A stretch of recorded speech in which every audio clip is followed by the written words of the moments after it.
I found that nothing in life is worthwhile unless you take risks. Nothing. Nelson Mandela said, "There is no passion to be found playing small and settling for a life that's less than the one you're capable of living." Now, I'm sure in your experiences in school and applying to college and picking your major and deciding what you want to do with life, I'm sure people have told you to make sure you have something to fall back on. Make sure you got something to fall back on, honey. But I never understood that concept, having something to fall back on. If I'm going to fall, I don't want to fall back on anything except my faith. I want to fall forward. I figure at least this way I'll see what I'm going to hit. Fall forward. This is what I mean. Reggie Jackson struck out 2,600 times in his career, the most in the history of baseball. But you don't hear about the strikeouts. People remember the home runs. Fall forward. Thomas Edison conducted 1,000 failed experiments. Did you know that? I didn't know that. Because the 1,001st was the light bulb. Fall forward. Every failed experiment is one step closer to success. You've got to take risks, and I'm sure you've probably heard that before, but I want to talk to you about why that's so important. First, you will fail at some point in your life. Accept it. You will lose. You will embarrass yourself. You will suck at something. There's no doubt about it. And I know that's probably not a traditional message for a graduation ceremony, but hey, I'm telling you, embrace it, because it's inevitable. And I should know. In the acting business, you fail all the time. Early on in my career, I auditioned for a part in a Broadway musical. Perfect role for me, I thought, except for the fact that I can't sing. So I'm in the wings, I'm about to go on stage, but the guy in front of me, he's singing like Pavarotti. He's just, and he's just going on and on and on. And I'm just shrinking, I'm getting smaller and smaller. So they say, "Oh, thank you very much, and you'll be hearing from us." So I come out with my little sheet music, and it was Just My Imagination by the Temptations. That's what I came up with. So I hand it to the accompanist, and she looks at it and looks at me, and looks out at the director, and it's like, So I start, I'm going to sing. It's just my imagination. Coming away with me. And I'm not saying anything, so I'm thinking I'm getting better. So I just start getting into it. Running. They say, "Oh, yeah, thank you very much, Mr. Washington. Thank you." So I assumed I didn't get the job. But the next part of the audition, he called me back. The next part of the audition is the acting part of the audition. So I'm like, hey, okay, maybe I can't sing, but I know I can act. So they pair me with this guy, and again, I didn't know about musical theater.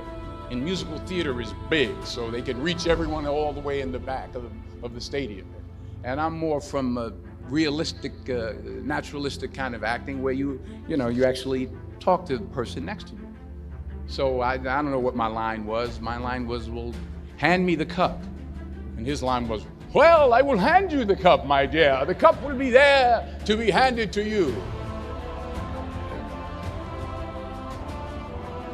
I say, "Oh, okay." "Well, should I give you the cup back?" "Oh, yes, you should give it back to me, because that is my cup, and it should be given back to me." I didn't get the job. But here's the thing. I didn't quit. I didn't fall back.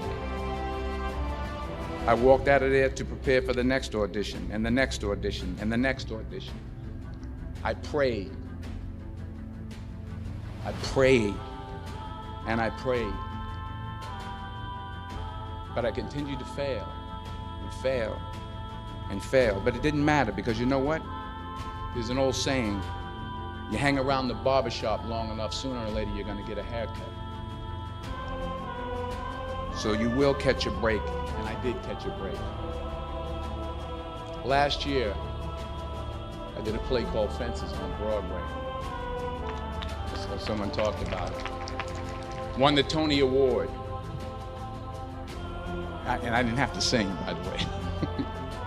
But here's the kicker. It was at the Court Theater. It was at the same theater that I failed that first audition 30 years prior. The point is, every graduate here today has the training and the talent to succeed. But do you have the guts to fail? Here's my second point about failure. If you don't fail, you're not even trying. I'll say it again. If you don't fail, you're not even trying. My wife told me this great expression. To get something you never had, you have to do something you never did. Les Brown's a motivational speaker. He made an analogy about this. He says, imagine you're on your deathbed, and standing around your deathbed are the ghosts representing your unfulfilled potential. The ghost of the ideas you never acted on. The ghost of the talents you didn't use. And they're standing around your bed, angry, disappointed, and upset. They say, we came to you because you could have brought us to life, they say. And now we have to go to the grave together. So I ask you today, how many ghosts are going to be around your bed when your time comes? You've invested a lot in your education, and people have invested in you. And let me tell you, the world needs your talents, man, does it ever. I just got back from Africa like 2 days ago, so if I'm rambling on, it's because I'm jet lagged. I just got back from South Africa. It's a beautiful country, but there are places there with terrible poverty that need help. And Africa is just the tip of the iceberg. The Middle East needs your help. Japan needs your help. Alabama needs your help. Tennessee needs your help. Louisiana needs your help. Philadelphia needs your help.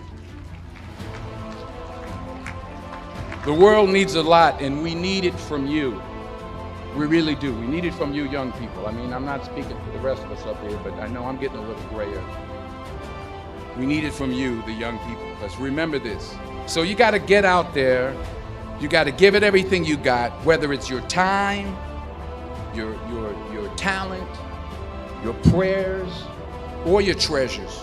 Because remember this, you will never see a U-Haul behind a hearse. You can't take it with you. The Egyptians tried it, and all they got was robbed.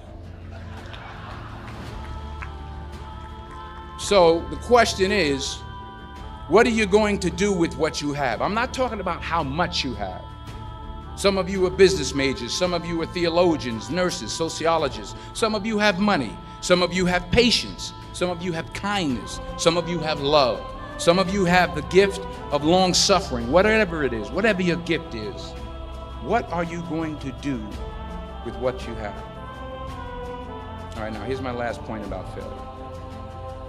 Sometimes it's the best way to figure out where you're going.